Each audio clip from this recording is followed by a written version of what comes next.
এই দেখো আজকে আমি এই গুলগুলো দেবো রান্না করার জন্যে। এই দেখো গোবর দিয়ে দিলাম, দিয়ে ওইটা রেডি হয়ে গেল। এবার আমি গুলটা দিচ্ছি। এই দেখো কেমন করে দিচ্ছি, দেখে নাও। এগুলো ফেলে দেবো, ওই জন্য আমি দিই। কদিন হবে রান্না, দেখো কত সুন্দর হয়েছে রসগোল্লার মতো। আর এইদিকে ওই দেখো আমার ছেলে রান্না করার জন্য আঁচ দিচ্ছে।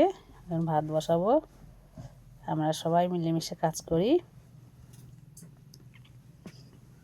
দেখছো কেমন ধোয়া বেরোচ্ছে,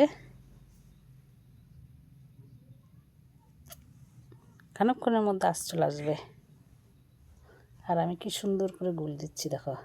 এগুলো কিন্তু এই দেখো, এরপরে আবার এই যে এর আগেই বাসনগুলো মেজে রেখে দিয়েছিলাম। একটা মেয়ে ছেলের কত কাজ বাড়িতে।